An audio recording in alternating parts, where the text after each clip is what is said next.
प्यारे बच्चों, class 8 science class में आपका स्वागत है।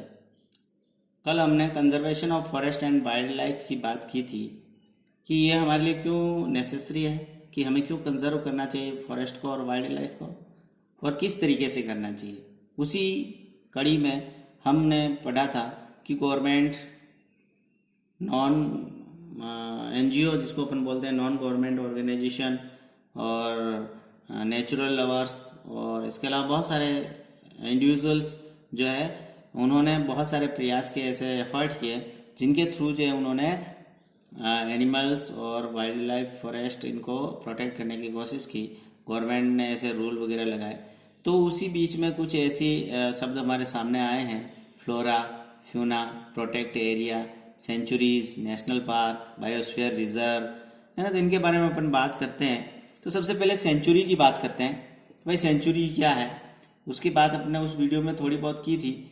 इसमें और भी बात करते हैं। सेंचुरी जो होती है, जैसे मानस सेंचुरी, नाम असम में आपने सुना होगा, मानस सेंचुरी। तो किसको कहते हैं सेंचुरी? कि area where animals are protected from any disturbance to them and their habitat, है ना। उनके आवास में, हैबिटेट उनका जो आवास है जहां पर वो रह रहे हैं, वहां पर उन एनिमल को प्रोटेक्ट किया जाता है। जो जिस हैबिटेट में रह रहे हैं वहीं पर उनको प्रोटेक्ट करते हैं, है ना। किससे? डिस्टरबेंस से, यानी कोई भी जीव जंतु को डिस्टर्ब नहीं करेगा, है ना। ह्यूमन एक्टिविटीज जो है उस एरिया में बिल्कुल भी नहीं होगी, है ना। फिर आता है नेशनल पार्क। नेशनल पार्क क्या होता है? राष्ट्रीय उद्यान, areas reserved for wild life, है ना। वो पर्टिकुलर एरिया, फॉरेस्ट का पर्टिकुलर एरिया रिजर्व्ड होता है, वहां पर किसी भी तरीके का दूसरा निर्माण कार्य नहीं हो सकता, है ना। जैसे रोड नहीं बन सकती उस एरिया में से, है ना। वहां पर कोई होटल्स वगैरह नहीं बन सकती। वहां पर जो अगर कोई पर्टिकुलर ट्राइब्स वगैरह वहां रह रहे हैं, जैसे कोई ऐसी जातियां या ऐसे कबीले कह सकते हैं, जैसे अफ्रीका वगैरह में होते हैं, अब इंडिया में भी है कुछ कबीले। तो ये ऐसे कबीले जो है उस एरिया में अगर रहती है तो गवर्नमेंट उनको रिहैबिट करती है, दूसरी जगह उनको पुनर्आवासित किया जाता है, दूसरी जगह ले जाकर रखा जाता है उस एरिया। वो एरिया केवल किसके लिए रिजर्व कर लिया? केवल वाइल्ड लाइफ के लिए, यानी जीव जंतु अपने फ्री वहां पर रह सकते हैं, एक दूसरे का शिकार करते हैं, वो अपने बच्चों को वहां पर अंडे देते हैं, बच्चे जन्म, छोटे बच्चे, शेर वगैरह, गाय, दूसरे जो भी वाइल्ड लाइफ एनिमल है वो वहां पर उनका रिप्रोडक्शन होता रहता है, और इस तरीके से वो फ्री रहते हैं वो जीव जंतु, है ना। तो area reserved for wild life where they can freely use the habitats and natural resources, है ना। वहां पर उन घास फूस को खाने में, करने में किसी भी तरीके की उनको किसी तरीके की वहां पर रोक टोक नहीं होती उन जीव जंतुओं को, और वो नेचर के अंदर आराम से रहते हैं अपने आवास के अंदर, ठीक है। फिर है बायोस्फीयर रिजर्व। तो लार्ज एरिया, बायोस्फीयर रिजर्व किसको होता है? बहुत बड़ा एरिया होता है बायोस्फीयर रिजर्व का, जैसे कि अभी आगे पर फोटो देखेंगे। बायोस्फीयर रिजर्व में large area of protected land for conservation of wild life, plant and animal resources, ठीक है। प्लांट, वाइल्ड लाइफ को, एनिमल रिसोर्सेज को, and traditional life of the tribals living in the area, है ना। Biosphere reserve के अंदर ये जो ट्राइबल्स जो है वो भी उस एरिया में रहती है, जो हार्मनी के साथ रहती है। किसके साथ? हार्मनी, यानी वो उन जीव जंतुओं के साथ बड़े ही प्रेम से, स्नेह से रहते हैं, उनका वो शिकार नहीं करते हैं, बल्कि वो खुद उनको प्रोटेक्ट करते हैं। जैसे आप विष्णुई संप्रदाय को देख सकते हैं, वो वाइल्ड लाइफ को प्रोटेक्ट करने में हेल्प करते हैं, है ना। तो ऐसे कुछ ट्राइबल्स, वो ट्राइबल्स नहीं है विष्णुई पर, कुछ ऐसे एरिया है जहां पर ट्राइबल्स भी उसके अंदर रह सकते हैं, बायोस्फीयर रिजर्व कहलाते हैं वो, है ना। तो यहाँ पर एक्टिविटी 7.3 दे रखी है, आप किसी जीके की बुक से, है ना, ऐसे national park, wild life sanctuaries और बायोस्फीयर रिजर्व जो हो आपके डिस्ट्रिक्ट में, स्टेट में, कंट्री के अंदर, तो उनके बारे में थोड़ा सा आप उनसे जो नॉलेज है आप लेने की कोशिश करें, रिकॉर्ड करें उनको। टेबल 7.1 जो दे रखी है इसके अंदर आप उसमें लिखें कि आपके डिस्ट्रिक्ट के अंदर कोई नेशनल पार्क है क्या, वाइल्ड लाइफ सेंचुरी है क्या, बायोस्फीयर रिजर्व है क्या। तो जैसे राजसमंद के अंदर नेशनल पार्क है, कुंभलगढ़ नेशनल पार्क है, है ना। और अपने पास में ये रावली टाटगढ़ अभयारण्य है ना, ये वाइल्ड लाइफ सेंचुरी अभयारण्य है। तो इस तरीके से बहुत सारे बायोस्फीयर रिजर्व भी होंगे। तो इस आप उससे आइडिया लें, इन स्टेट में राजस्थान में कौन कौन से हैं, हमारी कंट्री इंडिया के अंदर कौन कौन से हैं, तो बहुत सारे हैं, आप उससे आप आइडिया ले सकते हैं। अब अपन बात करते हैं एक बायोस्फीयर रिजर्व के बारे में, जो जहाँ पर वो प्रोफेसर अहमद जो है उन बच्चों को लेकर गए थे। तो childrens along with professor Ahmad and Madhav ji enter the biosphere reserve area, है ना, वो वहाँ पहुंच गए हैं और उसके अंदर उन्होंने एंटर किया है। Madhav ji explain that biosphere reserve are the area meant for conservation of biodiversity, है ना। ये जो बायोस्फीयर रिजर्व बनाया जाता है, इसका मेन उद्देश्य जो है, इसका मोटो जो है वो क्यों बनाया जाता है, वहाँ की जो बायोडाइवर्सिटी है उसको कंजर्व करने के लिए। यानी ह्यूमन एक्टिविटीज से ये बायोडाइवर्सिटी धीरे धीरे खत्म होने के कगार पर, एंडिंग की तरफ जा रही है, तो उसको प्रोटेक्ट करना, है ना, कंजर्व करना, ताकि ये लॉन्ग लाइफ रह सके ये जीव जंतु, है ना। तो इसलिए ऐसे बायोस्फीयर रिजर्व जो है बनाए जाते हैं। As you are aware that biodiversity is the variety of plants, animals and micro organism generally found in an area, है ना। बायोडाइवर्सिटी क्या होती है कि किसी पर्टिकुलर एरिया के अंदर बहुत सारी वेराइटी ऑफ प्लांट्स, है ना, प्लांट स्पीसीज कह सकते हैं अपन, variety of plant species, variety of plant animal species, variety of micro organism, है ना, ये जो वहां पर अब मिलते हैं। The biosphere reserve help to maintain the biodiversity and culture of that area. ये क्या करता है बायोस्फीयर रिजर्व, कि उस बायोडाइवर्सिटी को मेंटेन रखने के लिए, उनके जो कल्चर है उसको मेंटेन रखने के लिए, है ना, हेल्प करता है।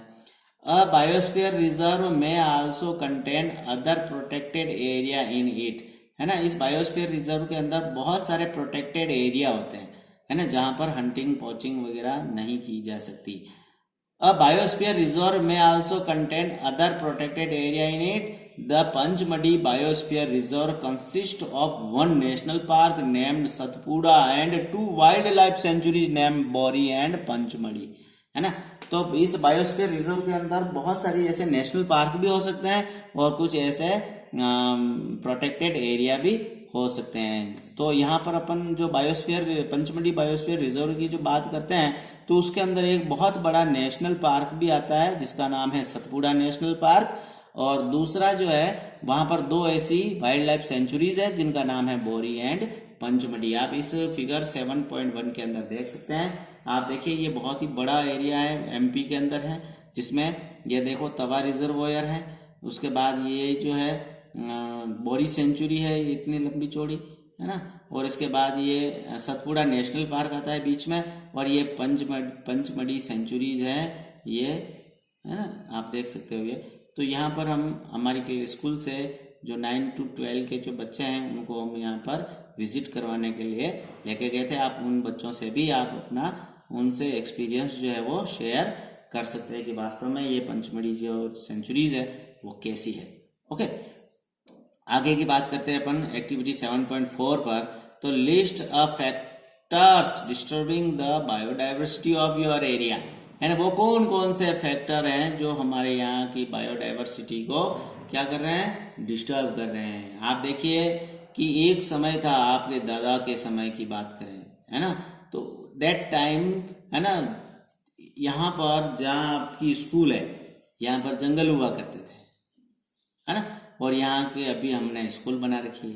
तो क्या हुआ है, यहाँ की बायोडाइवर्सिटी को हमने नुकसान पहुंचाया है, डिस्टर्ब किया है। यहाँ पर कभी जंगल हुआ करते थे, यहाँ पर जीव जंतु एनिमल्स वगैरह यहाँ पर फ्रीली जो है अपनी लाइफ का एक्टिविटीज जो है कंप्लीट किया करते थे, और आज के समय में ये यहाँ से क्या हो गए, डिस्टर्ब हो गए, यहाँ से वो मतलब गायब हो चुके हैं, है ना। Some of these factors of human activities में डिस्टर्ब द बायोडाइवर्सिटी अननोइंगली, है ना। देखिए ह्यूमन एक्टिविटीज, सबसे बड़ी बात, ये ह्यूमन जो होते हैं वो वास्तव में बहुत ही मतलब डिस्टर्ब करते हैं दूसरे जीव जंतुओं को, है ना। किसके लिए, अपने क्या बोलते हैं उसको, लालच के लिए, है ना। तो अपनी ग्रीड के लिए और ज़्यादा से ज़्यादा मनी प्राप्त करने के लिए क्या करते हैं, इन चीज़ों को ख़त्म करते हैं, प्लांट को कटिंग करते हैं। और आप देख सकते हो अपने इस एरिया में मार्बल निकलता है ना, तो मार्बल के चक्कर में बड़े बड़ी पहाड़ियाँ, पेड़ पौधे, उनकी कटिंग कर दी गई है। लिस्ट दीज ह्यूमन एक्टिविटीज, आप उन ह्यूमन एक्टिविटीज को लिस्टेड भी कर सकते हो। How can these be check, और उनको कैसे रोका जा सकता है ना। बच्चे बहुत बड़ा प्रयास कर सकते हैं, है ना। आप इसको अपनी नोटबुक में भी लिख सकते हो, ब्रीफ इन रिपोर्ट बना सकते हो अपनी नोटबुक में, और अपने क्लास के जो स्टूडेंट्स हैं उनके साथ भी आप इस चीज पर डिस्कस कर सकते हो। अब बात आती है फ्लोरा एंड फ्यूना। तो फ्लोरा क्या होता है, फ्यूना क्या होता है, ये दो इंपॉर्टेंट वर्ड है जो आगे भी आपके काम आएंगे।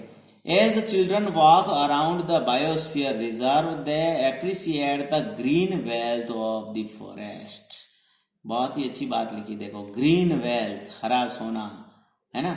सोना कैसा होता है, सुनहरे कलर का, जो अपन ऑर्नामेंट बनाते हैं। लेकिन यहाँ पर फॉरेस्ट को भी क्या बोला गया है, ग्रीन वेल्थ, है ना। सोना नहीं, हरा खजाना, धन, है ना, धन बोला गया है, मनी के रूप में लिया गया है। यानी वास्तव में फॉरेस्ट हमारे लिए क्या है, एक तरीके से वेल्थ है, समृद्धि का भंडार है ना।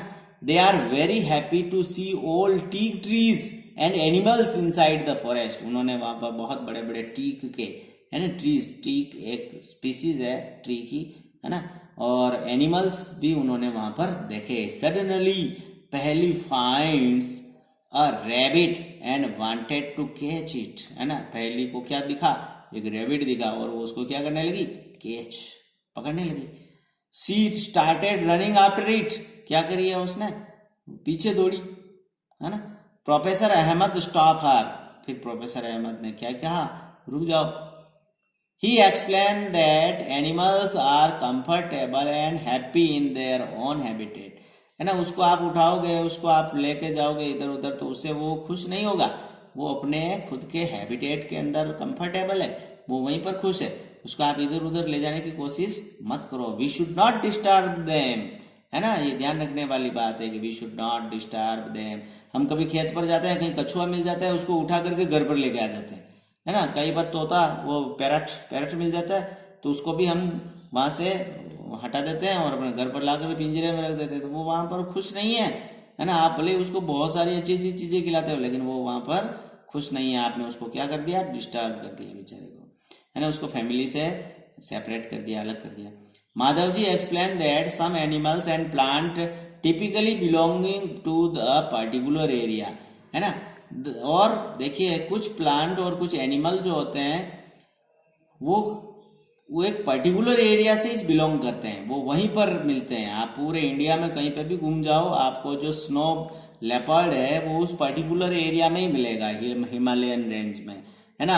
आप पूरे इंडिया में घूम जाओ, आपको जो कैमल जो है वो एक पर्टिकुलर एरिया में मिलेगा, जैसे अपन राजस्थान के अंदर, है ना। आपको जो ग्रेट इंडियन बस्टर्ड जिसको अपन बोलते हैं, है ना, क्या बोलते हैं उसको, जो राजस्थान का वो है राज्य पक्षी है, गोडावन, है ना। गोडावन जो है आपको राजस्थान में ही मिलेगा, अदर स्टेट में आपको वो नजर नहीं आएगा। इसके अलावा और भी कुछ ऐसी स्पीसीज है, जैसे फ्लाइंग स्क्विल जो है ना, उड़न गिलहरी, फ्लाइंग स्क्विल जो आपको सीता माता अभ्यारण्य जो चित्तौड़गढ़ में है ना, है वहां पर ही मिलेगी। तो ये जो पर्टिकुलर एरिया में ये प्लांट, कुछ एनिमल है, कुछ प्लांट है, वहां पर मिलते हैं। तो the plant and animals found in a particular area are termed flora and fauna of that area. तो इसका मतलब हो गया कि जो प्लांट किसी पर्टिकुलर एरिया में मिलते हैं उनको तो हम फ्लोरा कहते हैं, और जो एनिमल है ना, जो एनिमल किसी पर्टिकुलर एरिया में मिलते हैं उनको हम फ्यूना कहते हैं, है ना। कंफ्यूज होने की जरूरत नहीं है। प्लांट किसी पर्टिकुलर एरिया में मिलते हैं, उन प्लांट स्पीसीज को अपन फ्लोरा के नाम से जानते हैं, और जो एनिमल स्पीसीज किसी पर्टिकुलर एरिया में मिलती है उसको हम फ्यूना के नाम से जानते हैं। यहाँ पर कुछ एग्जाम्पल दे रखे हैं कि sal, teak, mango, jamun, silver, ferns, arjun etcetera are the flora, है ना। ये फ्लोरा है किसका, पंचमढ़ी का, है ना। और chinkara, blue bull, barking deer, chital, leopard, wild dog, wolf, और etcetera are example of fauna of the Pachmarhi biosphere reserve. आपको पूछा जा सकता है कि पंचमढ़ी बायोस्फीयर रिजर्व के फ्लोराज कौन कौन से हैं और पंचमढ़ी बायोस्फीयर रिजर्व के फ्यूनाज कौन कौन से हैं। ओके, तो आप यहाँ पर ये इनके चित्र जो है आप फिगर जो है आप देख सकते हैं कि वाइल्ड डॉग ए, बी है चीतल, सी है वुल्फ, डी है लेपर्ड और ई है फर्न, जामुन, ऐसे बहुत सारे हैं। जामुन आपको इधर भी मिल जाएगा लेकिन वहां पर है ना बहुत सारे काउंटलेस है ना मिलेंगे आपको। तो try to identify the flora and fauna of your area and list them. आप अपने एरिया में भी कौन से फ्लोरा हैं कौन से फ्यूना हैं आप इनकी बना सकते हो। जैसे लेपर्ड अपने इधर भी मिलते हैं कुंभलगढ़ साइड में है ना, बहुत सारे हैं। और वुल्फ भी है। कुंभलगढ़ जो अभ्यारण्य है वो वुल्फ के लिए ही फेमस है ना, वुल्फ, स्पेशली वुल्फ। ठीक है, फिर आती है एंडेमिक स्पीसीज। तो भाई एंडेमिक स्पीसीज क्या है ना, ये भी इंपॉर्टेंट वर्ड है endemic species. Soon the group quietly enter the deep forest. जो बच्चों का जो ग्रुप था वो डीप गहरे जंगल की तरफ बढ़ा। Childrens are surprise to see a very big squirrel, है ना, बच्चों ने एक बहुत ही बड़ी स्क्विरल देखी, गिलहरी, है ना। तो ये देख सकते हैं आप, ये स्क्विरल, जाइंट स्क्विरल बोलते हैं इसको। फिगर 7.3b में इसको स्क्विरल है ना, giant squirrel. This squirrel has a big fluffy tail. देखो इसकी टेल आप देख सकते हो, कैसी टेल है ये, फ्लूफी, ये वाली है ना, फ्लूफी टेल है इसकी। ओके, तो इसकी ऐसी फ्लूफी टेल जो है आपको यहाँ पर नजर आएगी। फिर है they are very curious to know about it. बच्चों ने प्रोफेसर अहमद से पूछा, माधव जी से पूछा, बताओ ये क्या है ऐसा जीव, हमने पहली बार देखा। Madhav ji tells them that this is known as a giant squirrel and is endemic to this area, है ना। तो उन्होंने कहा कि ये एक जाइंट स्क्विरल है, माधव जी ने बताया, और ये क्या है, ये इस एरिया में एंडेमिक है। तो बच्चों ने समझ में नहीं आया एंडेमिक का अर्थ क्या होता है ना। एंडेमिक का अर्थ क्या होता है, एंडेमिक स्पीसीज क्या होता है भाई।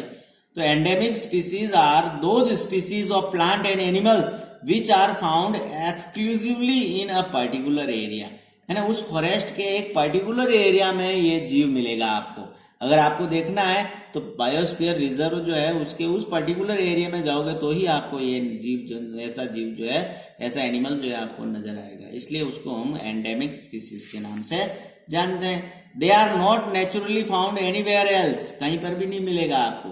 अ पर्टिकुलर टाइप ऑफ एनिमल और प्लांट में be endemic to a zone, a state और अ कंट्री, है ना। तो आपको ऐसा जो है कोई प्लांट, कोई एनिमल, है ना, एंडेमिक हो सकता है वो किसी एक पर्टिकुलर जोन के लिए, पर्टिकुलर स्टेट के लिए या पर्टिकुलर कंट्री के लिए। जैसे कंगारू है ना, कंगारू को देखना है आपको तो ऑस्ट्रेलिया जाना पड़ेगा, वो उस पर्टिकुलर कंट्री के लिए एंडेमिक है। ओके, इसी तरीके से माधव जी सॉज साल एंड वाइल्ड मैंगो, है ना, फिगर 7.3a। ये देखो वाइल्ड मैंगो, ये जंगली आम है, मीठा रसीला, है ना। तो Madhav ji shows sal and wild mango as two example of the endemic flora of the Pachmarhi biosphere reserve. ये वहां पर आपको पंचमढ़ी बायोस्फीयर रिजर्व में मिलेंगे। इसके अलावा बिसन, इंडियन जाइंट स्क्विरल, जैसा कि आप इसमें देख सकते हो, इसमें है ना बी, इसको बिसन, इंडियन जाइंट स्क्विरल भी कहते हैं, बिसन भी नाम है इसका। And flying squirrel are endemic fauna of this area. ये तीनों मिलेंगे आपको, बिसन मिल जाएगा, जाइंट स्क्विरल मिलेगी और फ्लाइंग स्क्विरल मिलेगी। Professor Ahmad explained that the destruction of their habitat, increasing population and introduction of new species may affect the natural habitat of endemic species and endanger their existence। तो professor Ahmad ने बताया कि destruction of their habitat, उनके जो habitat है जहां पर वो रहती है ये जीव, है ना, जो एंडेमिक है, वहां पर डिस्ट्रक्शन करना यानी उनके आवास को क्षति पहुंचाना और पॉपुलेशन का बढ़ना है, क्योंकि लोग बाग देखने के लिए जाते हैं ना जंगल में, जैसे अभी ये बच्चे आए, वैसे बहुत सारे। तो इससे एक तो इंक्रीजिंग पॉपुलेशन, है ना, और इसके अलावा न्यू स्पीसीज, है ना, introduction of new species. Government क्या करती है, कोई पर्टिकुलर जीव जंतु मिला, है ना। जैसे कोई किसी एरिया में कोई ऐसा लेपर्ड है वो ज़्यादा डिस्टर्ब कर रहा है, तो उसको वहाँ से कैप्चर करके उस पर्टिकुलर फॉरेस्ट के अंदर ले जाकर छोड़ देती है। तो वो वहाँ पहुँच करके वहाँ की जो स्पीसीज है उसको हार्म पहुँचाता है, उनको शिकार करता है, नुकसान करता है। तो ऐसे इंट्रोडक्शन ऑफ न्यू स्पीसीज में effect the natural habitat of endemic species and endangered there existence. उनके जो एग्जिस्टेंस है या उनका जो वहाँ पर पाए जाते हैं उन उससे उनको एंडेंजर्ड कर देती है, यानी उनको धीरे धीरे वो खत्म होने के कगार पर आ जाते हैं, है ना।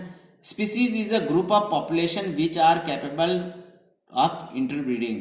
स्पीसीज क्या होती है कि वो किसी भी जीव ऑर्गेनिज्म की एक पर्टिकुलर पॉपुलेशन जो कैपेबल है किसके लिए, इंटरब्रीड करने के लिए, यानी जनन करने के लिए, यानी उनसे न्यू यंग वन डेवलप हो सके, है ना। तो वो जो है वो पर्टिकुलर स्पीसीज कहलाते हैं। जैसे काऊ एक स्पीसीज है ना, बफेलोज एक स्पीसीज है, जैसे स्क्विरल ये अपने आप में एक स्पीसीज है ना, अलग अलग स्पीसीज है ये। तो ये इंटरब्रीड कर सकते हैं अपनी ही स्पीसीज के अंदर। Okay, this means that the member of a species can reproduce fertile of spring only with the member of their own species. ये इंटरब्रीड का अर्थ हो गया कि वो जो उस पर्टिकुलर स्पीसीज के जो मेंबर हैं वो अपनी ही स्पीसीज के अंदर ब्रीडिंग कर पाते हैं और रिप्रोड्यूस कर सकते हैं, किनको, फर्टाइल ऑफ स्प्रिंग को, नए बच्चे जन्म देते हैं।